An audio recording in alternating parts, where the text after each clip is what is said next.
बिस्मिल्लाहिर्रहमानिर्रहीम। अस्सलाम वालेकुम डियर स्टूडेंट्स। आज हम अपना 5 थ्योरम स्टार्ट कर रहे हैं कि थ्योरम ऑफ कंपोनेंडो डिवाइडेंडो। ये बहुत ही स्टूडेंट्स अहम तरीन थ्योरम है और अगर स्टूडेंट्स इसकी आपको समझ आएगी तो फिर आप एक्सरसाइज 3.4 कंप्लीट कर सकेंगे। सारा का सारा वहाँ पे थ्योरम ऑफ कंपोनेंडो डिवाइडेंडो ही अप्लाई होना है, तो स्टूडेंट्स आपने इस थ्योरम को अच्छे से समझना है। अब देखें कि अगर हमारे पास कोई 4 स्टूडेंट्स हों, अगर एक स्टूडेंट्स हमारे पास अली है, दूसरा स्टूडेंट्स अहमद है और इसकी रेशो जो है वो किसी 2 स्टूडेंट्स हैं। फ़र्ज़ करें कि हमारे पास एक वासिफ़ है स्टूडेंट्स और एक जो है हमारे पास तलहा है। अब ये स्टूडेंट्स मैंने 4 कोई स्टूडेंट्स लें, इन 2 स्टूडेंट्स की रेशो इन 2 स्टूडेंट्स की रेशो के इक्वल है। अब देखिए स्टूडेंट्स, फ़र्ज़ करें कि अली की जो है अली के मार्क्स हैं 21 और जो अहमद है इसके मार्क्स हैं 7। इसी तरह वासिफ़ के मार्क्स हैं स्टूडेंट्स 15 और तलहा के मार्क्स हैं 5। ये मैंने लेट किया है। अब देखिए स्टूडेंट्स, अब इनकी रेशो देखनी है हमने, इसकी रेशो के इक्वल है। इन 2 स्टूडेंट्स की रेशो इन 2 स्टूडेंट्स की रेशो के बराबर है। अगर मैं स्टूडेंट्स इसको सॉल्व करूँ 7 3 दा 21 और 7 1 दा 1। अब ये 5 3 7 3 दा ऐसे 7 पे कट गया, 7 1 दा 7 7 3 दा 21। अब इसी तरह इसको 5 के साथ 5 3 दा 15 और 5 1 दा 1। तो ये रेशो स्टूडेंट्स इसके रेशो के इक्वल है। अब स्टूडेंट्स, अगर मैं इस अली के मार्क्स में अहमद के मार्क्स को जमा करूं और रेशो लगा के अली में से इसके मार्क्स निकाल दूं अहमद के, तो वो स्टूडेंट्स बराबर होंगे वासिफ के नंबर्स में। अगर मैं तलहा के नंबर ऐड करूं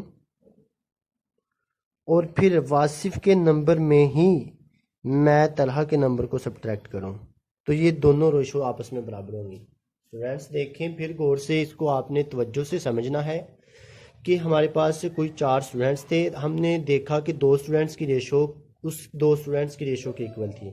यहाँ पे मैंने मार्क्स की रेशो ली 21 7 और 15 5। अगर हमने इसको सॉल्व किया, सिंप्लीफाई किया, तो ये 3 और 3 रेशो 1 बना और ये भी 3 रेशो 1 बना, तो ये रेशो आपस में इक्वल है, तो हम इसको लिख सकते हैं। अब स्टूडेंट्स मैंने ये किया है कि इस अली के मार्क्स में अहमद के मार्क्स को जमा कर दिया, ऐड किया है, रेशो लगा के अली में से अहमद को माइनस किया है।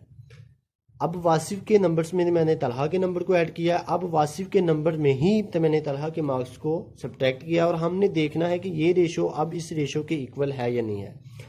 तो स्टूडेंट्स, अगर मैं देखूं कि अली के मार्क्स, ये जो मैंने सिंप्लीफाई किया ये मैं लिखता हूं, अली के मार्क्स हैं 3 प्लस अहमद का 1 है। रेशो लगा के अली के मार्क्स हैं 3 माइनस अहमद का 1 है। इसी तरह स्टूडेंट्स, अगर मैं इसके वासिफ के मार्क्स में +1 कर दूं या इसी में से माइनस कर दूं, तो ये भी 3 और 1 4 रेशो 3 और 1 2। इसमें से आपने सब्ट्रैक्ट करना है। 3 और 1 ये ऐड हो रहे हैं, तो ये 4 और 3 में से -1 आप करेंगे तो ये 2। तो ये 2 रेशो 1 और ये भी 2 रेशो 1। तो ये स्टूडेंट्स आपस में इक्वल होंगे। अब देखें कि अगर मैं इनको ऐड करता, यहाँ पे मैं 21 +1 7 लिखता और यहाँ पे 21 -7 लिखता, तो स्टूडेंट्स तब भी अगर आप इसको इन नंबर्स को भी आप लिख के यहाँ पे ऐड और सब्ट्रैक्ट करेंगे तो उनकी रेशो भी आपस में सेम ही आएगी। तो इसका मतलब कि अगर मैं इसकी जनरल फॉर्म लिखूँ, इसका जनरल सोल्यूशन लिखूँ, तो ये स्टूडेंट्स हमारे पास ए है, ये स्टूडेंट्स हमारे पास बी है, ये स्टूडेंट्स हमारे पास सी है और ये इसको मैं नाम देता हूँ डी का। तो इसका मतलब कि अगर मैं लिखूँ, अगर हमारे पास इस तरह से हो कि इफ़ अगर हमारे पास ए रेशो बी जो है वो इक्वल हो सी रेशो डी के, तो अगर मैं स्टूडेंट्स ए में से प्लस बी करूं, ए में प्लस बी, अगर मैं इसके मार्क्स को इसमें जमा करूं और रेशो लगा के इसी में इसको माइनस कर दूं, तो वो इक्वल होगा सी को आपने डी में ही जमा करना है और रेशो लगा के सी को -डी कर देना है, तो ये इसके इक्वल होगा। ये आपका पहला रिजल्ट है। और अगर स्टूडेंट्स आप यहाँ पे लिखते कि अली माइनस अहमद और नीचे प्लस करते हैं, देखिए मैं यहाँ पे आपको फिर कर देता हूँ। यहाँ पे तो मैंने किया प्लस। अब अगर मैं इसको माइनस करके देखूँ स्टूडेंट्स, देखिए कि मैं यहाँ पे लिखता हूँ अब यहाँ पे मेरे पास जगह नहीं है, मैं यहाँ पे लिख देता हूँ कि अगर मैं लिखूँ कि अली को मैं माइनस करूँ इसके मार्क्स अहमद में, और मैं रेशो लगा के नीचे अली के मार्क्स में अहमद के मार्क्स को ऐड करूँ, तो मैं लिखता हूँ बराबर, फिर यहाँ पे वासिफ के मार्क्स में से मैंने निकाले तलहा के मार्क्स, और रेशो लगा के वासिफ के मार्क्स में मैंने तलहा के मार्क्स को ऐड कर दिया। अब देखते हैं कि स्टूडेंट्स इनकी रेशो अब सेम है या नहीं है, तो ये हम चेक करते हैं। अब देखें कि अली की रेशो थी 3 माइनस अहमद की रेशो थी 1 रेशो। अब अली की रेशो 3, अहमद की 1, तो 3 + 1 का। इसी तरह वासिफ की 3 माइनस तलहा की 1, रेशो लगा के 3 + 1।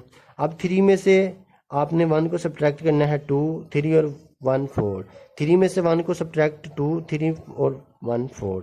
तो इसको मैं सॉल्व करूंगा तो 1/2 और ये भी 1:2, तो ये भी सेम आएगा। तो स्टूडेंट्स इसका मतलब कि मैं एक और रिजल्ट लिख सकता हूँ कि अगर हमारे पास A/B बराबर C/D हो, तो स्टूडेंट्स इसके 2 रिजल्ट हो सकते हैं, A+B और A-B, वो भी इक्वल होगा C+D/C-D के। और अगर मैं इसको लिखूं कि A- पहले B कर दूं, नीचे ऐड कर दूं, तो स्टूडेंट्स यहाँ पे भी C में से -D करके नीचे ऐड कर दूं, तो ये भी तब भी सेम होगा। और यही स्टूडेंट्स हमारे पास थ्योरम ऑफ कंपोनेंडो एंड डिवाइडेंडो है। अब स्टूडेंट्स हम इसको प्रूव करते हैं कि मैं इसको प्रूव करता हूँ। अब स्टूडेंट्स हमारे पास हमने इसको लिया A/B = C/D। इसे मैं स्टूडेंट्स इक्वेशन A का नाम दे लेता हूँ। अब इस इक्वेशन A पे मैंने थ्योरम ऑफ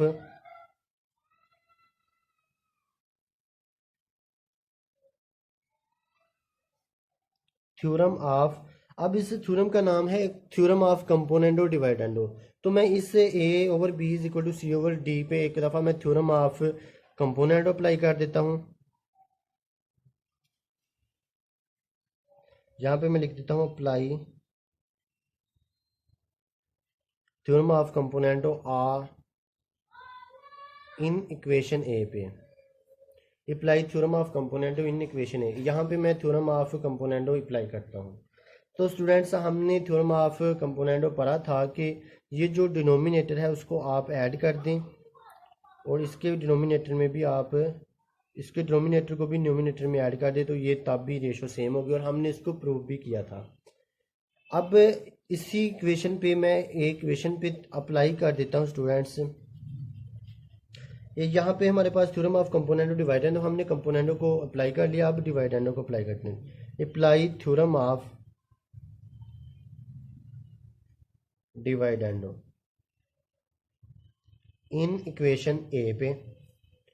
अब जब मैंने इस पे स्टूडेंट्स से थ्योरम ऑफ डिवाइडेंडो अप्लाई किया, तो आपने पढ़ा कि ये जो डिनोमिनेटर है ये डिनोमिनेटर में से माइनस करेंगे, और इस तरफ भी जो डिनोमिनेटर है इसके डिनोमिनेटर में से माइनस करेंगे, तो तब भी ये रेशो आपस में सेम आएगी। हमने इसको स्टूडेंट्स बड़े अच्छे से प्रूव किया था। अब स्टूडेंट्स हमने इनके रिजल्ट से ये रिजल्ट्स को प्रूव करना है। अब स्टूडेंट्स इसे मैं इक्वेशन 1 का नाम देता हूँ, इसे मैं इक्वेशन 2 का नाम देता हूँ। अब देखें कि मैं लिखता हूँ कि इक्वेशन 1 है जो मैं इसे डिवाइड कर देता हूँ इक्वेशन 2 पे। इक्वेशन 1 को इक्वेशन 2 पे डिवाइड कर देता हूँ। तो इक्वेशन 1 स्टूडेंट्स हमारे पास क्या है, A+B/B। इसको मैंने डिवाइड किया A-B/B पे = ये साइड इस पे C+D/D है, ये हमारे पास ओवर C-D/D है। तो ये स्टूडेंट्स ये B इस B के साथ कैंसिल आउट, और ये D इस D के साथ कैंसिल आउट। तो मैं लिख देता हूँ इसका रिजल्ट कि यहाँ पे हमारे पास A+B ओवर यहाँ पे हमारे पास A-B बना = C+D और ओवर C-D बना। और यही स्टूडेंट्स हमने ये वाला रिजल्ट प्रूव करना था।